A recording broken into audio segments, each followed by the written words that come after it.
Gitlae Sud Radio, le Love Conseil. Alors justement, Jérôme en parlait il y a un instant, Philippe Arlin, on va revenir sur ce Love Conseil, on va parler des dangers de la jalousie, parce que jaloux, oui, c'est très fréquent, mais quand on est trop jaloux, bonjour les dégâts.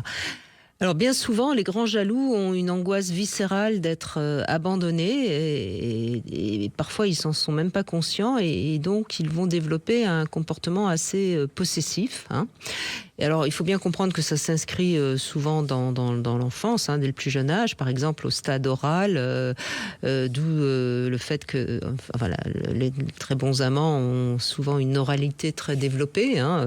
Voilà, alors c'est moins agréable si la jalousie va se manifester de manière anale, et là à ce moment-là c'est plutôt dans le contrôle avec un besoin d'emprise quand on est plutôt dans ce stade-là.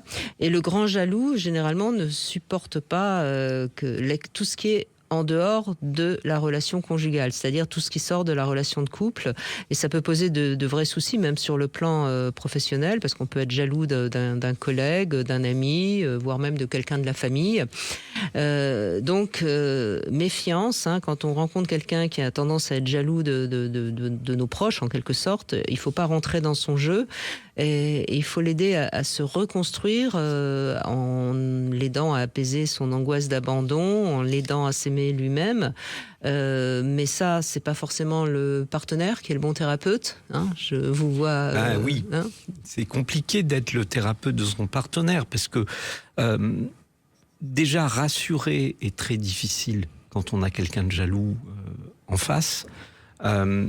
Parce que l'essence même de ce qui rassure n'est pas dans la rationalité, et c'est ça qui est difficile à comprendre.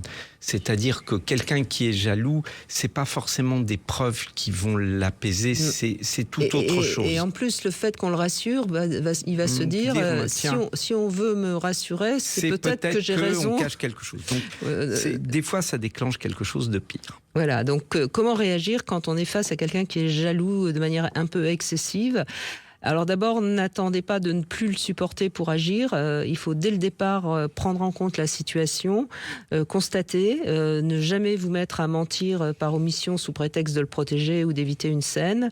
Il faut plutôt rester indifférent, rassurez-le bien sûr sur le fait que vous l'aimez, mais faites tout pour qu'il se rende compte qu'il est en train de vous poser des tas de questions et que son comportement est excessif. Et c'est à partir de ce moment-là qu'il pourra peut-être se dire oh là, il faut peut-être que j'aille consulter quelqu'un, il faut peut-être que voilà, parce que sinon vous allez commencer à rentrer dans son jeu, si je puis dire, et là j'allais dire la toile d'araignée se tisse autour de votre couple et on ne s'en sort plus. Et je rappelle quand même que malheureusement dans les féminicides, il y a souvent une jalousie maladive à la source.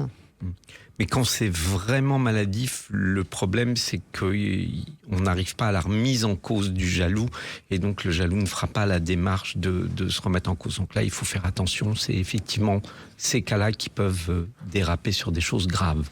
Voilà, donc toute personne qui vous fait des scènes de plus en plus fortes, danger, vraiment danger. Oui, ça ne se calmera pas. En tout cas, vous n'aurez pas le pouvoir de le calmer. Voilà, donc c'est vraiment lui faire prendre conscience, et si vraiment il se met en colère ou ne veut pas prendre conscience, moi j'ai tendance à dire qu'il faut peut-être s'en aller.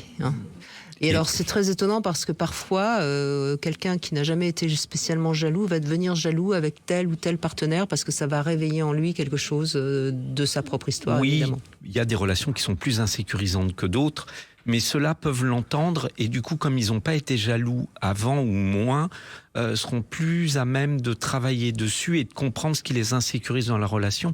Et là, il y a vraiment, parce que moi ça m'arrive de travailler ça avec certains couples, il y a vraiment des solutions et on arrive vraiment à construire une relation plus apaisante une fois qu'on a compris ce qui c'est l'autre dans le comportement de l'autre, naturellement m'insécurise.